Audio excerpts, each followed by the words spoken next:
He was 20 years old and homeless, standing in the snow outside a row house in Scranton, Pennsylvania, where the locks had just been changed against him. No family who would open a door for him, no plan beyond the bus station bench and the cold seeping through the seams of his father's old Conrail jacket. Just a small canvas duffel and a $10 bill folded into the inside pocket, pressed flat against his ribs like a secret he was afraid to lose.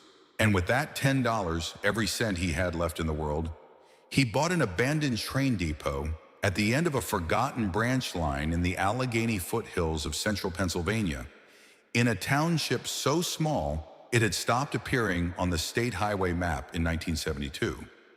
The roof had partly caved in. The windows had been boarded for 68 years. The county had already scheduled the building for demolition the following March. But what nobody knew, not the township clerk who handed him the deed for $10 and a folded signature, not the old engineer who later watched him sweep the platform for the first time, not even the boy himself as he stepped through the warped door, was that beneath the floorboards of the old ticket booth, sealed in a tin box that had not been opened in 65 years, was a letter addressed to him, written before he was born. He was 20 years old and homeless, standing in the snow outside a row house in Scranton, Pennsylvania, where the locks had just been changed against him. His name was Wyatt Halloran. His mother had taped a note to the front door.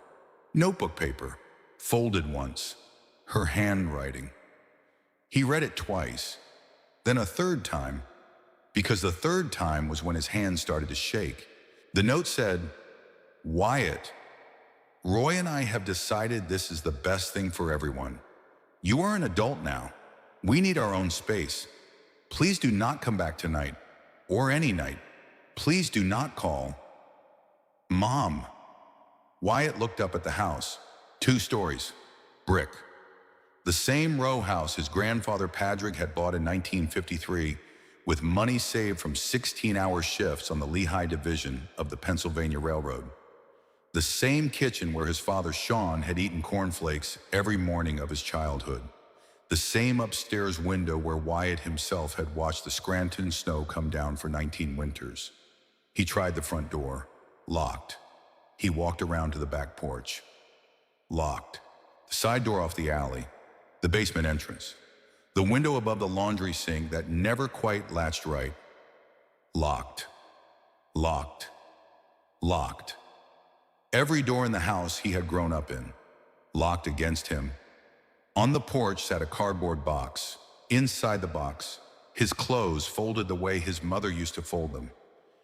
His high school yearbook, a photograph in a black wooden frame of his father in his Norfolk Southern jacket, the one Sean was wearing the morning he died, a pair of work gloves that had belonged to Patrick, 3 textbooks Wyatt had been planning to sell back, and on top of everything else, set carefully in the center, his grandfather's silver pocket watch on its leather cord, which meant Roy had gone into Wyatt's room, opened the dresser drawer where Wyatt kept the watch on the rare nights he didn't wear it, taken it out, carried it down the hall, placed it on the box like a final period at the end of a sentence Wyatt hadn't agreed to, so he wouldn't be able to pretend he had been forgotten, so he would know it was deliberate. Wyatt picked up the watch. He put the leather cord around his neck. He did not cry. He did not bang on the door. He did not call out for his mother. Because Halloran men, his grandfather used to say, didn't make scenes on porches. Halloran men picked up what was theirs and walked. So Wyatt picked up the box, and he walked. The snow was coming down in thick, wet flakes that landed on his eyelashes and turned to water against his skin. The cardboard box was awkward in his arms. The pocket watch ticked against his collarbone with every step. 11 blocks. He had counted them as a kid, walking home from grade school. 11 blocks from the row house to the diner near the old Delaware, Lackawanna, and Western rail yards. The diner where his grandfather had eaten breakfast every Saturday for 19 years. The diner where Wyatt had worked the busser shift since he was 16. Vera's place. That was where his feet were taking him. He hadn't decided. His feet had decided for him. Inside the diner, the lights were still on.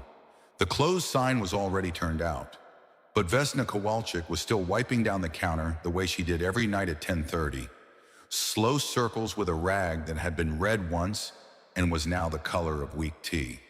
Vesna was 62 years old.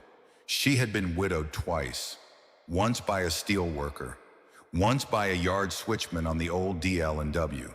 She ran the diner the way she ran her own life, with strong coffee, few wasted words, and the unspoken understanding that everyone who came through her door was carrying something they did not always want to talk about. She looked up. She saw Wyatt. She saw the cardboard box. She saw the snow in his hair. She did not ask what had happened. She unlocked the door, took the box from his arms, set it on the counter, walked him to the back booth, sat him down, poured him coffee. Then she said, "Eat first, talk after." Wyatt ate. A plate of eggs, home fries, 2 pieces of toast with strawberry jam from the small glass dish she kept on the counter for regulars. He didn't realize he was hungry until the food was in front of him. And then he was so hungry his hands shook all over again. Vesna sat across from him in the booth. She watched him eat. She did not speak. When the plate was empty, she refilled his coffee, and only then did she ask, "What did she do, sweetheart?" Wyatt told her. About Roy, about the locks, about the note, about the watch on top of the box. Vesna listened the way she always listened, eyes on his face, hands folded around her coffee mug. No interruptions, no advice, just the patient listening that is harder to find than gold. When he was done, she said one thing. "You stay with me until you figure out what comes next. The room above the diner has been empty since my second husband passed. It's yours." Wyatt opened his mouth to refuse. Vesna held up one finger. "Don't." He closed his mouth. "I knew your grandfather, Wyatt. I served Patrick his eggs every Saturday morning for 19 years before he retired.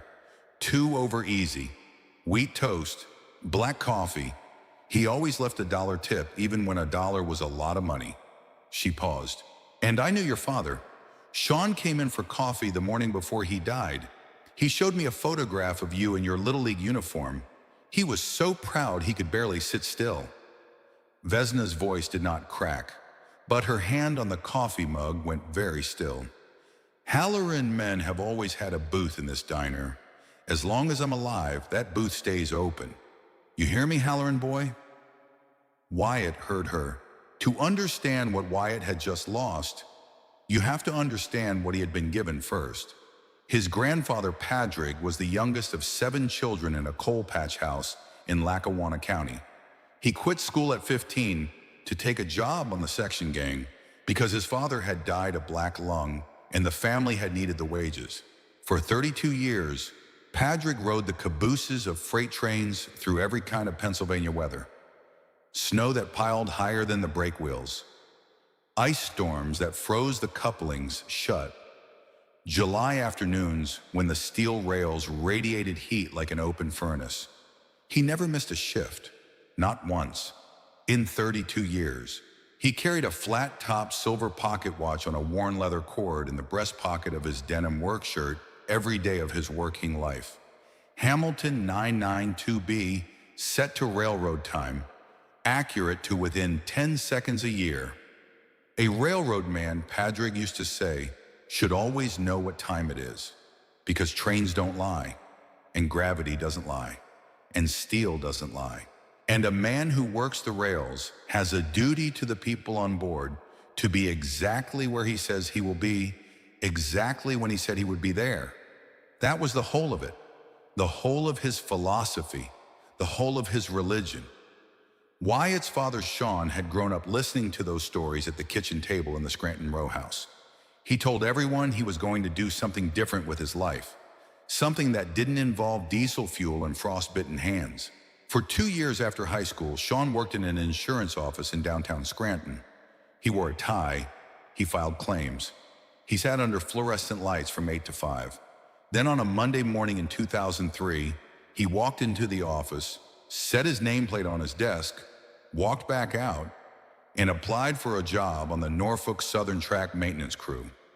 He told Patrick that night that the office had felt like wearing somebody else's coat. Patrick had nodded. He had slid the silver pocket watch across the kitchen table. He had said, "Keep it on you. A railroad man should always know what time it is." Sean married Maeve Doherty in the spring of 2005.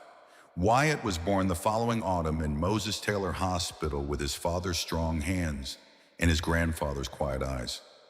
For the first 12 years of Wyatt's life, his father came home every evening with grease on his hands and the sweet diesel smell of the rail yards in his hair. Sean taught Wyatt how the switches worked. Sean taught Wyatt the names of the freight cars, boxcars, gondolas, hoppers, tank cars, reefers. Sean taught Wyatt how to read a schedule. Sean taught Wyatt that a railroad was the most honest kind of work there was because steel does not lie, and gravity does not lie, and a train will arrive at a place at a particular time or it will not, and there is nothing else to discuss. Sean died in March of Wyatt's 12th year, a freight derailment on a cold morning in the cut north of Pittston. The Norfolk Southern Incident Report said the cause was a broken rail and a frozen tie plate. Sean had been on the ground crew responding to the derailment when a second car shifted off the rails above him. Wyatt was in 7th period algebra when the school principal came to the classroom door. He never finished the equation on the board. To this day, he could not solve a quadratic without seeing his father's name written above the variables. Padraig outlived his son by 14 months. He died on a Sunday morning in his armchair in the row house, the silver pocket watch open on the table beside him, set to 6:42, which was the time the eastbound used to come through Hollow Creek Junction in the summer of 1953, when Padraig had been on temporary assignment to the Bedford branch. Wyatt was the only family left to inherit the watch. He put it on the leather cord around his neck the day after Padraig's funeral. He had worn it every day since. His mother, Maeve, did not handle the loss well. That was the kindest way to say it.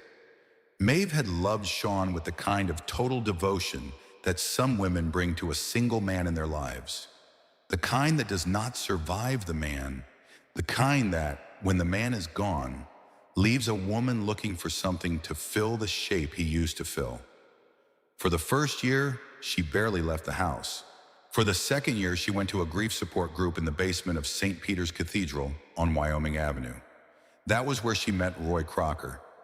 Roy was 48, divorced, a claims adjuster at a small firm on Spruce Street. He had a face that was not unkind and a voice that was not loud, and a way of not quite making eye contact that some women read as shyness and others read as something else. Within 6 months, Maeve had married him. Within 12 months, Roy had moved into the row house. Within 18 months, Wyatt had begun to understand that he was no longer welcome in the only home he had ever known. Roy was not violent. That had to be said. Roy was simply cold. The kind of cold that fills a room slowly. The kind that makes the warm corners disappear one at a time, until you wake up one morning and realize there is nowhere in the house you can sit without putting on a sweater. He never raised his voice. He never raised a hand. He simply rearranged the kitchen so that Wyatt's cereal was on a shelf Wyatt could not reach without a step stool. He simply turned the thermostat down 2 degrees every time Wyatt turned it up. He simply put a lock on the door of the small office that used to be Sean's reading room and told Maeve it was for personal documents. He simply made Wyatt a stranger in his own house. And Maeve, who had loved her son fiercely for the first 13 years of his life, slowly stopped defending him. Not all at once, in small surrenders. A dinner where she didn't ask Wyatt about his day. A weekend where she went with Roy to a craft fair in Stroudsburg without telling Wyatt they were going. A Christmas where there were 3 stockings on the mantel, hers, Roy's, and one for Roy's grown daughter from his first marriage. None for Wyatt. By the time Wyatt was 16, he understood. His mother had not stopped loving him. His mother had simply chosen to love Roy more. And there was nothing Wyatt could do about that, except leave. So he got a job. Vera's place, busser shift, 4 to 10, Tuesday through Saturday. Vesna had hired him on a Tuesday afternoon, and never asked a personal question for the first 6 months. By the time she finally asked one, Wyatt was ready to answer it. The answering took nearly 4 hours, and a whole pot of coffee. When Wyatt mentioned his grandfather's name, Vesna had set her coffee mug down very carefully on the Formica table. Padraig Halloran? Yes, ma'am. From the Lehigh Division? The brakeman with the silver watch? Yes, ma'am. Vesna had been quiet for a long moment. Then she had said, Then this booth is yours whenever you need it. You hear me, Halloran boy? Wyatt had heard her. 2 months passed. The room above the diner was small, 12 feet by 10, one window that looked out at the brick wall of the laundromat next door, a single bed, a chest of drawers Vesna's first husband had built in 1971, a reading lamp. Wyatt slept there. He worked the morning shift Tuesday through Saturday. He took his meals at the back booth. He washed his clothes in the small machine in the diner basement. Vesna refused to let him pay rent. She fed him 3 meals a day. She left a fresh bar of lavender soap on the bathroom shelf every Sunday because he had once mentioned in passing that his grandmother had used lavender soap. It was the kindest 2 months of Wyatt's life, but Wyatt knew he could not stay forever. Vesna was 62. The diner was getting harder for her to run alone.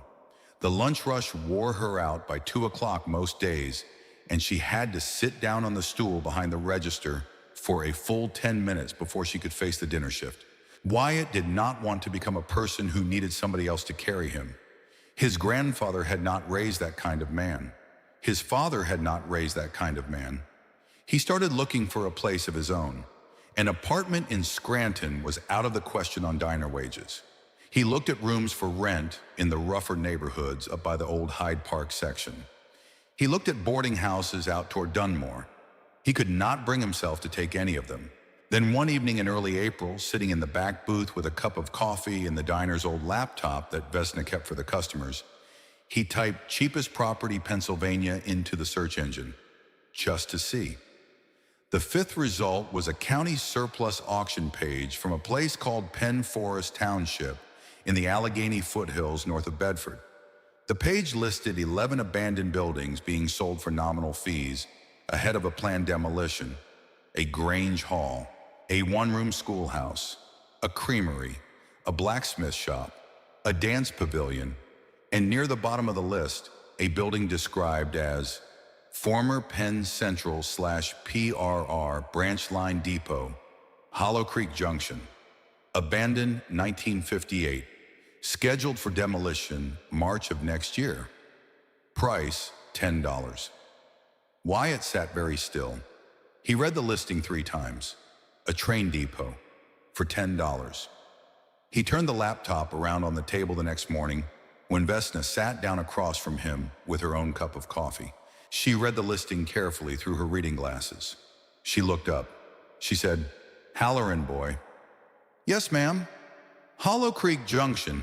That's the line your grandfather worked in 1953 and 1954 when he was on temporary assignment to the Bedford branch." Wyatt did not say anything. "He used to tell me about that depot. He said the station agent there made the best coffee on the division." She paused. She took off her reading glasses. "He also said it was the loneliest stop on the line. He said you could stand on the platform at midnight and hear the river, but not a single other thing in the world." Wyatt touched the pocket watch through the front of his sweater. He could feel it ticking against his sternum. Hamilton 992B. Set to railroad time. Accurate to within 10 seconds a year. He looked at Vesna across the table. He said, "I'm going to go look at it." She nodded. She did not try to talk him out of it. She said, "Take the bus. I'll write you down for 2 days off. And take a sleeping bag. The nights up there in April will still be cold." The bus from Scranton to Bedford took most of a day with 2 transfers. Wyatt sat by the window and watched the Pennsylvania landscape unspool past the glass. Coal country giving way to ridge and valley. Hardwood forests bare with early spring. Small towns built around railroad spurs that no longer carried trains. The final leg was a county shuttle van that ran twice a week. It dropped him at a crossroads 4 miles from the Penn Forest Township office. The driver was an old man in a hunting cap who did not say a single word the entire trip except, "Last stop, son. Watch your step getting out." Wyatt watched his step. He stood at the crossroads in his father's Norfolk Southern jacket with his canvas duffel over one shoulder and the cardboard box he had carried out of his mother's house tied to the duffel with a length of twine. The road wound away through narrow valleys of bare winter hardwood. The air smelled like wet leaves and wood smoke. The pocket watch ticked against his collarbone. He started walking. 4 miles. The Penn Forest Township office was a small frame building beside a closed general store on a single main street with 7 other buildings on it. A handwritten sign in the window said, "Open. Please come in." Wyatt came in. A woman in her early 60s sat behind a counter with a mug of tea and a stack of property records, reading glasses on a chain around her neck, a wool cardigan in a shade of green that had been popular in 1987. She looked up. She smiled. She said, "You must be the boy from Scranton." Wyatt stopped. "I'm sorry." "Dorothea Kratzer. I'm the township clerk. Vesna Kowalczyk called me yesterday morning. She said a Halloran boy was coming down to look at the depot." Wyatt blinked. "Vesna called you?" "She did. She said your grandfather was Padraig Halloran. She said you have his watch." She paused. She looked at him over the top of her reading glasses. "Show me." Wyatt pulled the leather cord out from under his sweater. The silver pocket watch swung free in the lamplight of the township office. Dorothea looked at it for a long moment. Then she looked up at Wyatt's face. She said, "Sit down, son.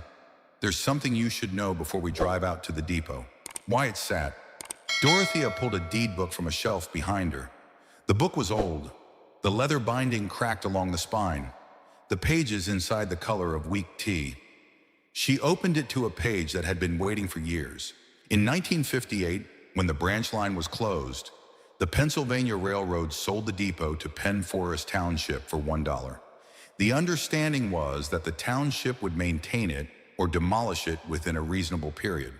The township never did either. It just sat there. For 68 years. She turned the page. 3 weeks ago, the county finally issued a demolition order. Spring of next year, 10 of the 11 buildings on the auction list were posted to the public surplus page on the same day. She looked up. 10 of the 11. Wyatt was very still. The depot was the 11th. Dorothea Kratzer tapped the page with one finger.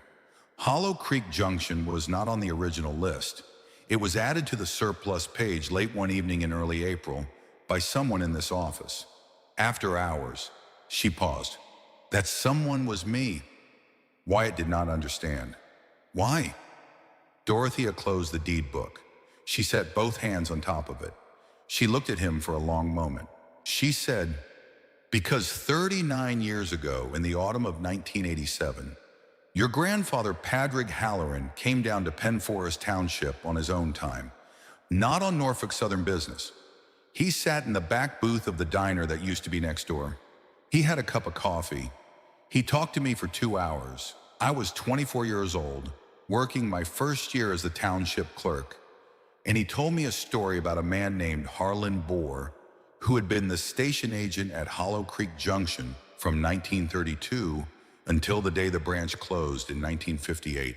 She paused. He told me Harlan had been a friend of his. He told me Harlan had no children. He told me when the branch closed, Harlan had said something to him on the platform that he had never forgotten. Dorothea opened a drawer in the counter. She took out a small index card. The card was old.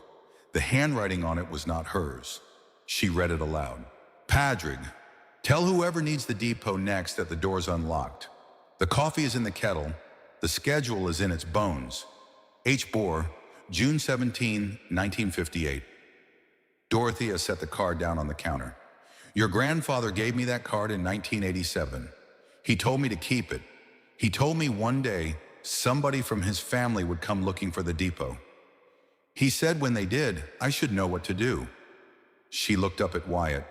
You're him, aren't you, Halloran boy? Wyatt could not speak. He nodded. Dorothea Kratzer took out a fresh sheet of deed paper. She slid it across the counter. She set a pen on top of it. She said, "Sign here, and here, and here." Wyatt picked up the pen. His hand was steady now. He signed his name in the careful, slanted hand his grandfather had taught him at the kitchen table when he was 7 years old. Wyatt Sean Halloran. Dorothea took the $10 bill he had folded inside the pocket of his pea coat through one bus transfer and 4 miles of mountain road. She folded it once more. She tucked it into a metal cash box.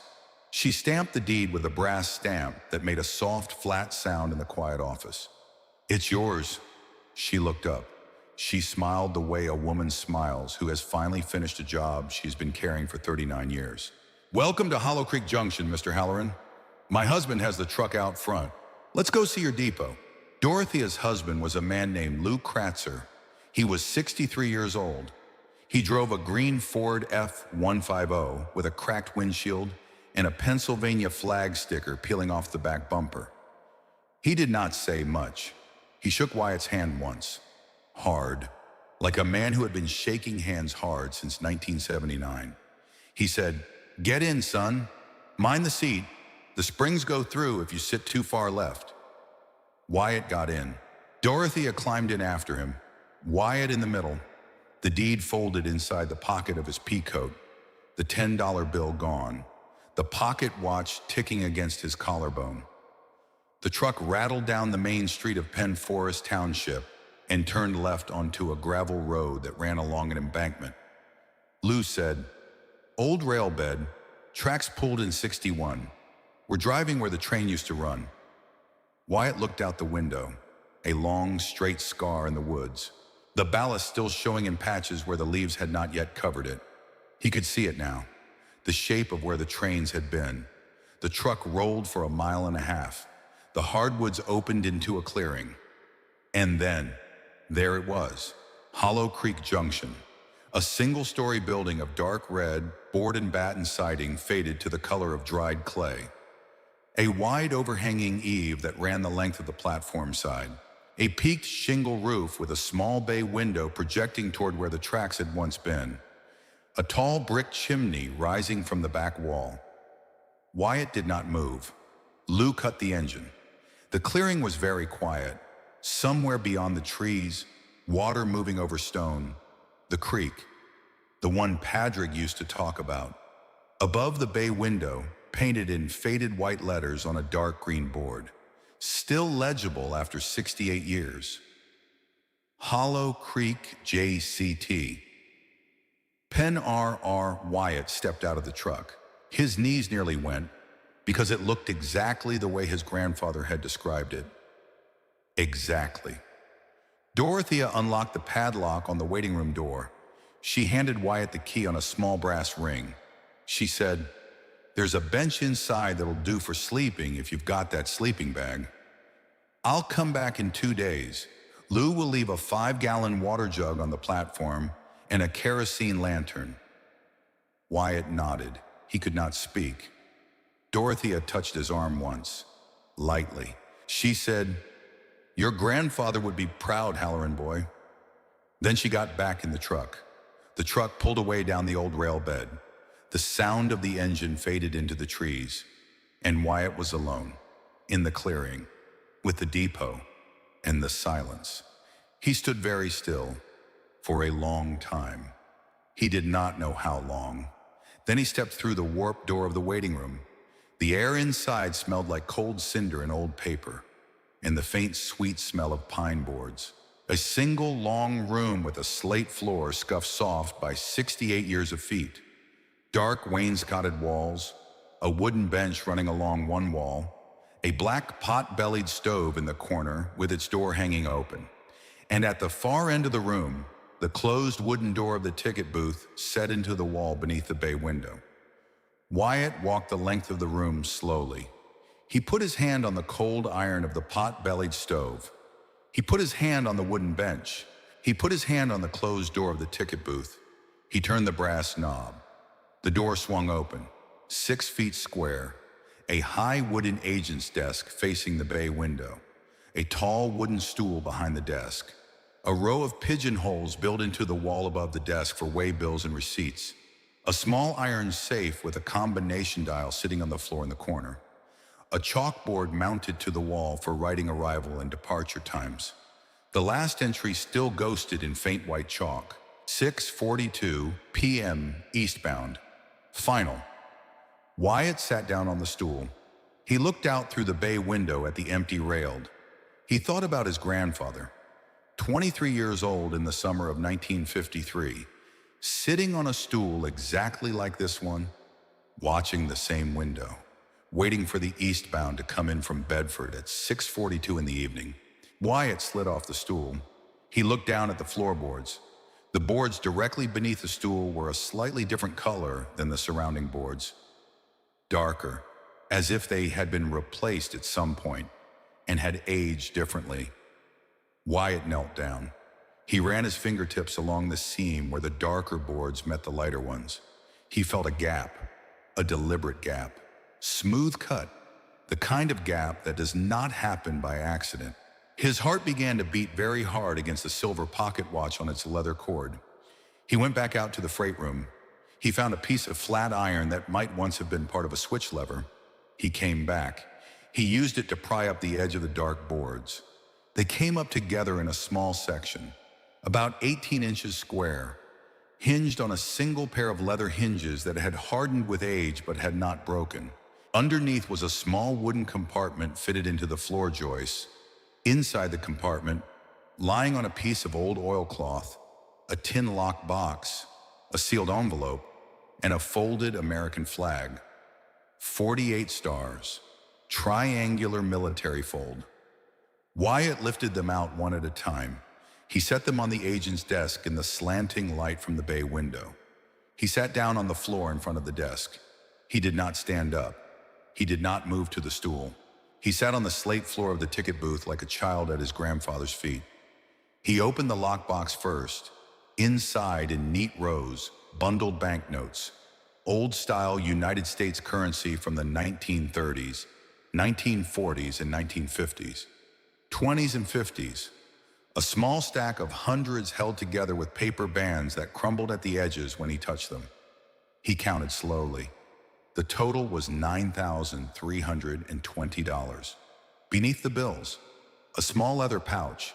Inside the pouch, 11 silver dollars, each one wrapped in tissue paper, the tissue brittle and yellowed, and a railroad pocket watch. Wyatt's hands stopped. His grandfather's watch was around his neck. He could feel it. Hamilton 992B, silver hunting case. But the watch in his hand was the same. Hamilton 992B, silver hunting case. He turned it over. The back was engraved, issued, Penna, RR, 1934. Agent H. Bohr. Wyatt's eyes filled. He set the watch down on the desk very carefully. He did not let himself cry. Not yet.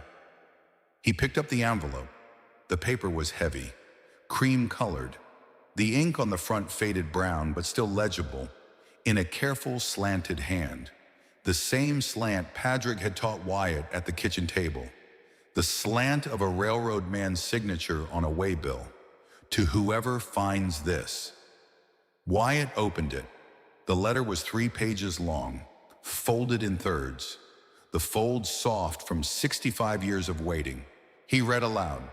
Because the depot was empty, because his hands were shaking, because reading aloud was the only way to keep the words from dissolving before he could understand them. To whoever finds this, my name is Harlan Bohr. I have been the station agent at Hollow Creek Junction on the Bedford branch of the Pennsylvania Railroad from the 4th of February 1932 until today, the 17th of June, 1958. The branch line is being closed at the end of this week. The last passenger train will run on Friday evening. After that, the rails will be pulled and the building will be locked and there will be no reason for anyone to come here again. I am 64 years old and I have no children. My wife Eleanor passed in the influenza spring of 1949. I have spent my life at this small junction, watching trains come in from Bedford in the morning and go out toward Pittsburgh at night. I have known every regular passenger by name. I have made a pot of coffee every morning at 5 o'clock for the brakeman on the through freights, even though it was not part of my duties. I considered it my duty anyway. Coffee is a small kindness, and a small kindness on a cold morning is sometimes the difference between a good day and a hard one. I have saved a portion of every paycheck I ever drew in this lockbox beneath the floor of the booth, where I have sat for 26 years. I do not trust banks. I lost what little I had in the failure of the Bedford Trust in 1933. I have nowhere else to put what I have saved. The silver dollars are from Eleanor's family. The Hamilton watch was issued to me by the railroad in 1934. I am leaving it behind because I do not want to carry railroad time after Friday. If you are reading this letter, you came into this depot after I'm gone. Maybe long after. Maybe the building has been forgotten. Maybe you came looking for shelter or quiet or a place to begin again. Whatever brought you here, I want you to know that the depot has been waiting for you. A small station is a kind of patient thing. It waits for the train, and then it waits for the next train. And then eventually, when there are no more trains, it waits for whoever will come next. I have been the one waiting at Hollow Creek Junction since 1932. I am leaving the waiting to you now. Take what is in this box. It is for you. The flag is from Eleanor's brother, who was a brakeman on the Erie and was killed in a coupling accident in 1944. Keep it folded the way I have folded it. Be kind to the building. Harlan Bohr, station agent, Hollow Creek Junction, June 17, 1958. Wyatt finished reading. He folded the letter. He sat on the slate floor with the banknotes in his lap and the silver dollars beside him, and the Hamilton watch on the desk above him. He said aloud, to the empty depot, and to whoever might be listening, "Thank you, Mr. Bohr." His voice did not crack, but it was very small. "I will try." The first night, Wyatt slept on the wooden bench in the waiting room with his sleeping bag pulled to his chin and the lockbox on the floor beside him. Lou's kerosene lantern burning low on the bench by his head. He did not sleep much. Every hour the cold woke him. Every hour he reached for the silver pocket watch around his neck. The next morning he started. He took out the small pocket notebook he had carried in the canvas duffel since high school. He sat at the agent's desk in the ticket booth. He wrote a list. Roof, freight room, reframe and reshingle, bay window, reglaze, stove, clean flue, well, test water, bench, sand and oil, door, rehang. He underlined roof twice because the spring rains were coming. He walked the 4 miles back to the township office. Dorothea looked up. She said, "You're back already." Wyatt said, "I need a hardware store." Dorothea said, "Lou will drive you." Lou drove him to a hardware store in Bedford, 45 minutes each way.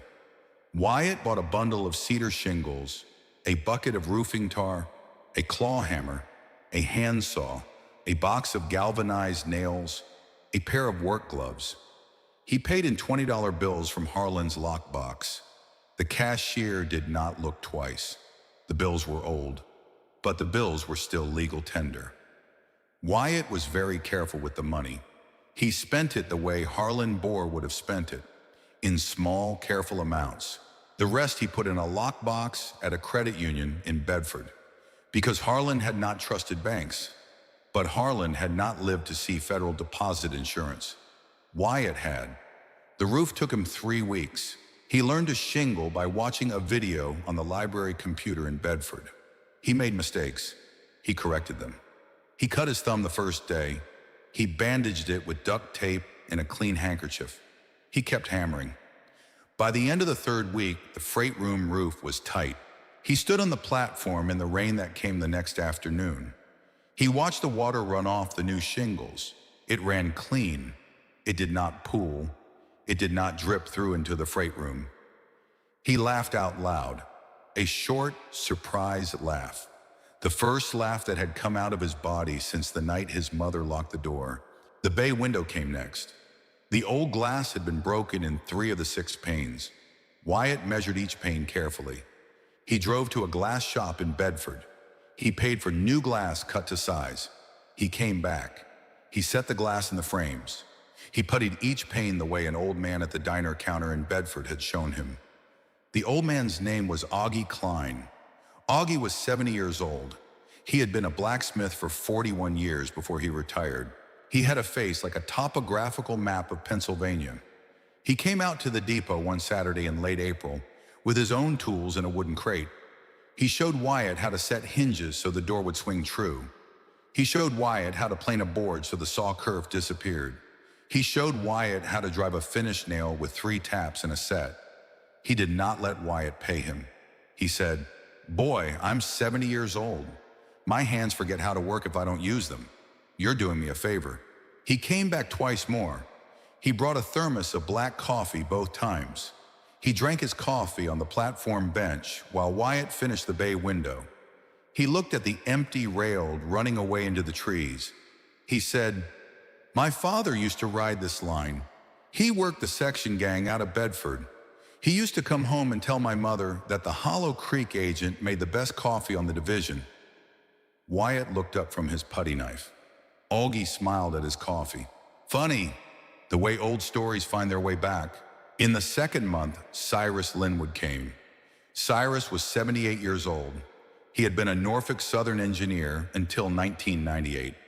He lived in a small cabin 4 miles east of the depot on a piece of property his grandfather had bought in 1922.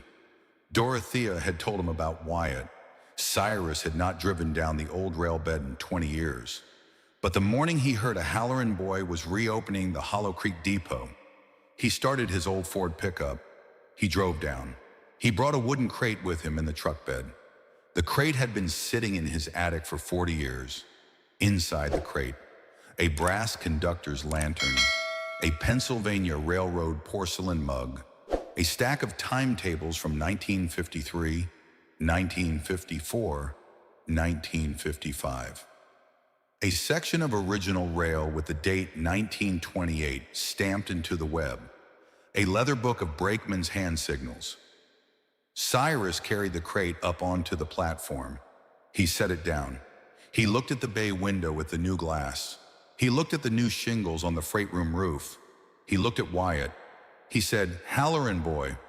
"Yes, sir."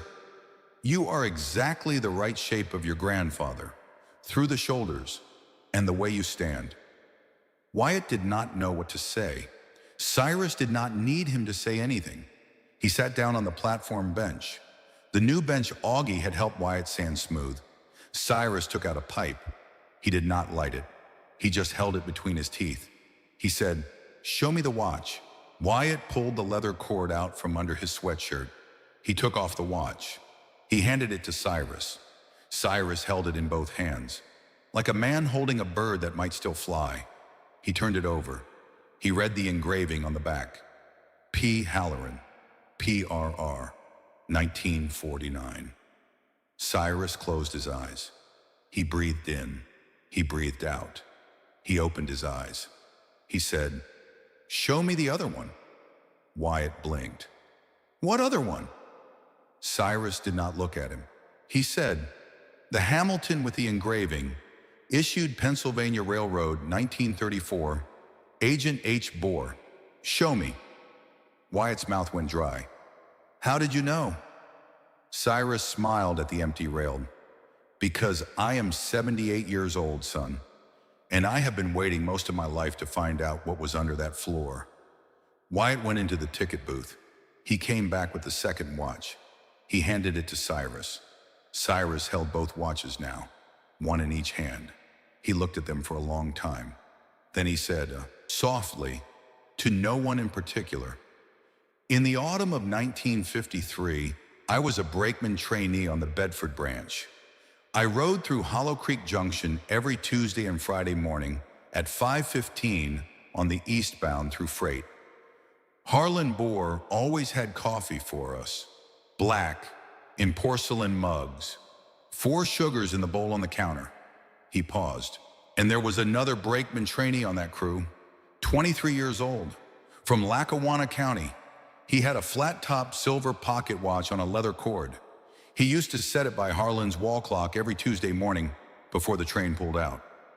Cyrus looked at Wyatt, his old eyes very steady. Your grandfather and I rode the same crew, Halloran boy, for 4 months, in the winter of 1953 and 1954. I was a kid. He was the experienced one. But I knew his face, and I knew his watch. And I knew that he and Harlan Bohr talked together on that platform every Tuesday morning, like they had something important to say to each other. Wyatt sat down on the bench beside Cyrus. He did not trust his legs. Cyrus said, I do not know what they talked about. I was not part of those conversations. But I will tell you this, son. When the branch closed in 1958, your grandfather came up from Pittston on his own time. He rode the last train out. I was on that crew too. He stood on this platform with Harlan Bohr for a long time. They shook hands once. Harlan gave him a small piece of paper. Your grandfather put the paper in the breast pocket of his denim work shirt. Cyrus paused. I never knew what was on that paper until 39 years later, when Dorothea Kratzer told me she had it in a drawer. Wyatt's voice was barely a whisper. Cyrus stood up. He brushed off his pants. He looked out at the empty rail running away into the trees. He turned to Wyatt. He held out his hand. Welcome home, Halloran boy. Wyatt shook the old engineer's hand. He did not say anything. He could not. Cyrus came back every other Sunday for the rest of the spring. He drank coffee on the platform bench. He told stories about the old line. He never asked Wyatt any question Wyatt did not want to answer. Vesna came down from Scranton in the 3rd month. She drove her old Buick. She brought a carload of things from Wyatt's room above the diner. His high school yearbook, his textbooks, the work gloves that had belonged to Padraig, and one small frame photograph of Sean Halloran in his Norfolk Southern jacket, the one Wyatt was wearing. Vesna had pulled the photograph from the wall behind the cash register at the diner, the photograph that had hung there for 8 years. She handed it to Wyatt on the platform. She said, he should be here, Halloran boy. He's been waiting up on my wall too long. Wyatt held the photograph in both hands. He looked at his father's face.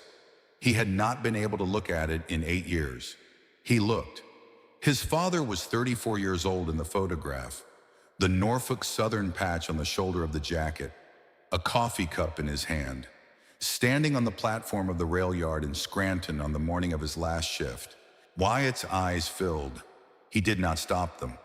Vesna stood beside him on the platform. She put one hand on his shoulder. She did not speak. The wind moved in the bare hardwoods of the Allegheny foothills. The creek made its small, steady sound somewhere beyond the trees. The pocket watch ticked against Wyatt's collarbone. She stayed for 3 days. She slept on a folding cot in the freight room. She helped him paint the inside of the ticket booth a soft cream color that made the small space feel twice as big. She cooked dinner on the kerosene stove. She left a fresh bar of lavender soap on the shelf above the new sink in the freight room. On the morning she left, she stood beside her old Buick in the clearing. She looked at the depot. Then she looked at Wyatt. She said, Padraig would be proud. Wyatt nodded. She said, Sean would be proud. Wyatt's throat closed. She said, you are a Halloran in the only way that matters, Halloran boy. She got in her car. She drove away up the old rail bed. The dust rose behind her, then settled, and Wyatt sat down on the platform bench. He pulled his knees up to his chest. He put his face in his hands. For the first time since the cold February evening on the porch in Scranton. For the first time since his mother had taped a note to the door. For the first time in 8 years. For the first time since the school principal had come to the door of his 7th period algebra class. Wyatt Halloran cried. He cried for his father. He cried for his grandfather. He cried for Harlan Bohr. He cried for the boy he had been, and for the man he was becoming.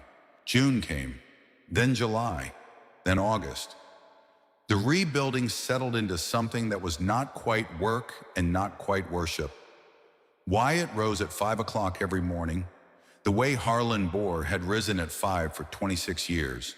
He boiled water on the kerosene stove.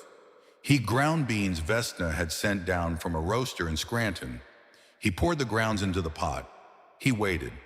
The depot smelled like coffee at 5:15 every morning of that summer, the way it had smelled at 5:15 every morning of Harlan Bohr's working life.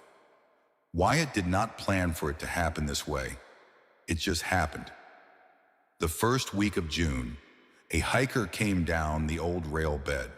A woman in her 60s, hiking poles, a wide-brimmed hat, a small backpack with a brass bell tied to the zipper. She stopped at the edge of the platform. She looked at the depot with new shingles on the freight room roof.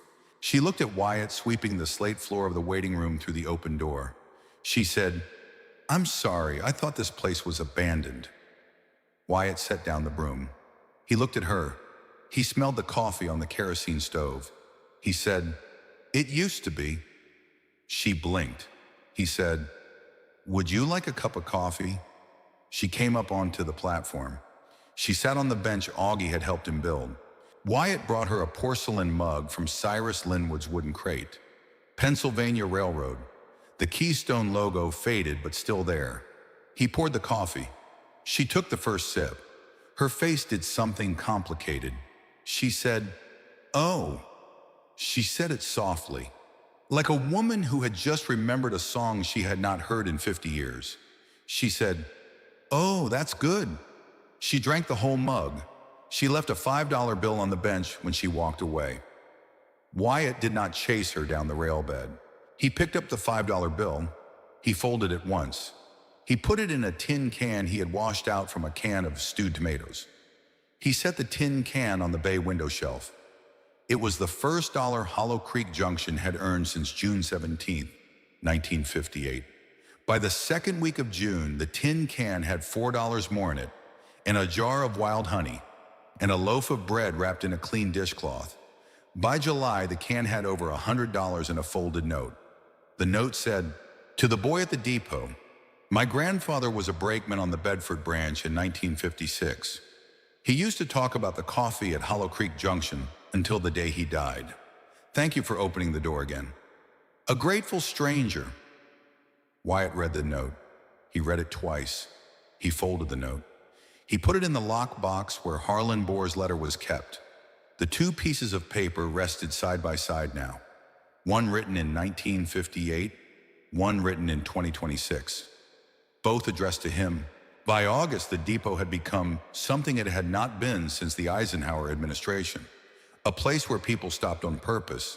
Hikers from the Allegheny Trail, birders looking for the spring warblers, railroad enthusiasts, the occasional lost backpacker, a retired school teacher from Altoona who came every other Wednesday and brought a book to read on the bench. Cyrus brought a hand-painted wooden sign in early August. He had painted it himself. The sign said, "Hollow Creek JCT, coffee," white letters on dark green. Wyatt hung it on the eave. Cyrus stood on the platform with his pipe in his teeth. He said, "Now it's a station, son." Dorothea brought a string of small white Christmas lights in mid-August. Augie built a second bench in early September out of reclaimed white oak. The two benches faced each other across the platform now. Augie sat down on the new bench. He looked at the old one. He said, "Two benches, so people can talk to each other." Wyatt sat on the old one. He looked at Augie. He said, "Yes, sir." October came. The hardwoods turned maple, birch, oak. The days got shorter. The mornings got cold. Wyatt fired up the pot-bellied stove for the first time in early October. The flue had been cleaned in May. The old iron held the heat the way old iron does. The waiting room filled with warm, dry air that smelled faintly like wood smoke and coffee. He started leaving the small white lights on the eave plugged in until midnight. On the morning of October 11th, a Saturday, the kind of Saturday in central Pennsylvania when the air smells like apples and the sky's the color of well water, Wyatt was sweeping the platform. He heard a car coming down the old rail bed. He looked up. The car was not Cyrus Linwood's pickup. The car was not Lou Kratzer's truck. The car was not Vesna's old Buick. The car was a beige Toyota Camry he did not recognize. The car came to a stop at the edge of the clearing. The engine cut. For a long moment, nothing moved. Then the driver's side door opened. A woman got out. Wyatt's hand went very still on the broom. The woman was in her early 50s. She wore a navy wool coat that had been good once and was now starting to wear at the cuffs. Her hair was pinned back in a way Wyatt remembered, the way she had pinned it back the morning of his father's funeral. His mother, Maeve Halloran. She stood beside the Camry. She did not move toward the platform. Her hands hung at her sides. In her right hand she held a small wooden box. Cherry wood, maybe, or walnut. Wyatt could not tell from where he stood. She did not speak. She did not call out his name. She just stood there, in the clearing, where the train used to come. Wyatt set down the broom. He walked to the edge of the platform. He stopped at the top step. He did not come down. He did not invite her up. He waited. The way Harlan Bohr had taught him to wait, even though Harlan had never met him and never would. The way his grandfather had taught him to wait, watching the eastbound at 6:42 in the evening for 32 years. The way the depot itself had waited for 68 years. His mother's voice when it came was very small. She said, "Wyatt." He did not answer. She said, "I know I do not have the right to be here." He still did not answer, because he was not sure his voice was going to hold. She lifted the wooden box. She held it out a little, in both hands now. She said, "I brought something." He came down the steps, slowly. He stopped 4 feet from her, closer than he had been to his mother in 8 months, farther than he had been from her in his entire life. He said, "What's in the box?" She looked at the box. Then she looked at him. Her eyes filled, but she did not let the tears fall. She said, "Letters." He waited. She said, "Your father wrote you letters, Wyatt, before you were born, after you were born, on every birthday till you turned 12. He wrote them. He sealed them. He put them in this box. He told me he was going to give them to you, one by one, as you got older, so that you would have his words for the rest of your life." She paused. Her hand on the box was shaking. She said, "He died before he could give you the first one." Wyatt's throat closed. She said, "I kept the box. After the funeral, I told myself I was going to give them to you. I told myself I would do it on your 13th birthday, then your 14th, then your 16th, then your 18th. She stopped. She breathed in. She breathed out. She said, "I could not open the box, Wyatt. I could not look at his handwriting. I could not bear it. Every time I picked up the box, I could not breathe. So I put it in the back of the closet, behind the winter sweaters, and I told myself I would do it next year, and next year, and next year." Her voice broke on the word next. She did not try to fix it. She said, "I have failed you in many ways, but this was the worst of them, because these were not mine to keep. These were his, and they were yours, and I held on to them because I could not stand to remember him." She lifted the box a little higher. She said, "I have not opened it, not once. The seal on every letter is still your father's seal. He wrote your name on the front of each one, Wyatt, the way only he wrote it." She paused. She said, "I left Roy in July." Wyatt did not say anything. She said, "I am not asking you to forgive me. I am not asking you to let me come up onto the platform. I am not asking you to call me mom or to write me a letter back or to tell me how you have been.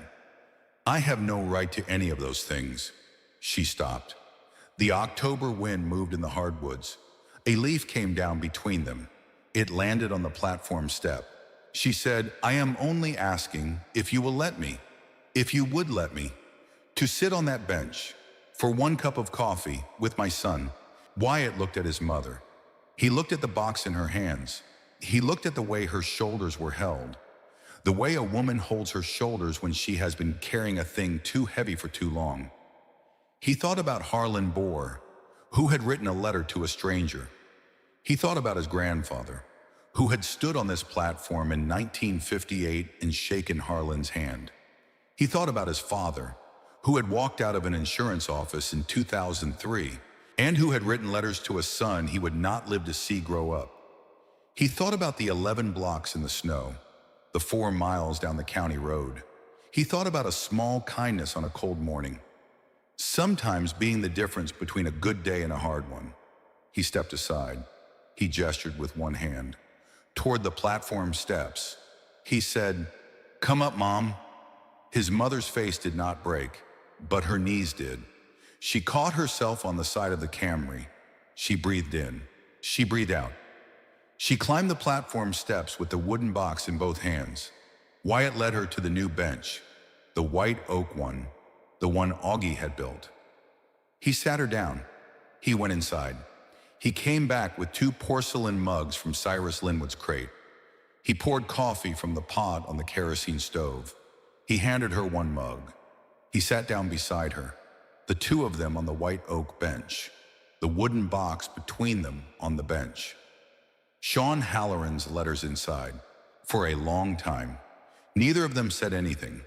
His mother held the mug in both hands. She drank. Tears came down her face. She did not wipe them away. He did not look at her. He looked out at the empty rail running away into the trees. He said, "It's good coffee." She said, "Yes." He said, "I made it the way Mr. Bohr used to make it." She said, "Who is Mr. Bohr?" He almost smiled. He said, "I will tell you, Mom." He paused. He said, "After we read the letters." She closed her eyes. She nodded. She said, "Will you read them with me?" He looked at her. For the first time, really looked. His mother, in her early 50s, with his father's wedding ring still on her left hand, with his grandmother's pearl earrings, with the same small scar above her right eyebrow he had touched 1,000 times when he was a child. She had failed him. She had also raised him. She had locked the door against him. She had also given him his father. She had been a woman drowning in her own grief, and she had not known how to keep her head above water and hold her son's hand at the same time. He understood that now. He had not understood it 8 months ago, but the depot had taught him things. Patience was one of them. He said, "Yes, Mom, I will read them with you." She put down the coffee mug. She picked up the wooden box. She opened the lid. The letters were stacked inside in neat rows, 12 of them, each one sealed in a cream-colored envelope. His father's slanted handwriting on the front of each one. Wyatt, age 1, Wyatt, age 2, Wyatt, age 3, all the way through. Wyatt, age 12. She lifted the first envelope. Her hand was shaking. She handed it to him. He took it. He turned it over in his hands. He broke the seal. His father's voice came out of the paper.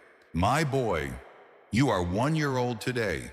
You have your grandfather's eyes in your mother's mouth, and you laugh at the sound of the freight whistle when it comes through the rail yard at 6 in the morning. I do not know what you will be when you are grown, but I want you to know one thing. Whatever you do, wherever you go, you are a Halloran, and Halloran men know what time it is, even when the world has stopped paying attention. Love, Dad." Wyatt finished reading. He folded the letter. He put it back in the envelope. He looked at his mother. She was crying without sound. He took her hand, the hand that had taped a note to a door, the hand that had worn his father's wedding ring for 8 years past her husband's death, the hand that had carried this box across 200 miles to put it in his lap. He held her hand. He said, "There are 11 more, Mom. We can read them slow. We have all winter." She nodded. She could not speak. The coffee on the kerosene stove was still warm. The pocket watch on its leather cord ticked against Wyatt's collarbone. The Hamilton 992B on the agent's desk inside the booth ticked at the same rate. Both watches set to railroad time. The afternoon turned slowly toward evening. The October sun came down low through the hardwoods. A long, slow gold light fell across the platform, across the two benches, across the wooden box of letters, across the mother and son sitting side by side without speaking, drinking coffee from porcelain mugs that had been made for the Pennsylvania Railroad in 1953. That was what the depot looked like at 6:42 on the evening of October 11th, 2026, 6:42, eastbound final, bound. The same time the chalkboard had said for 68 years.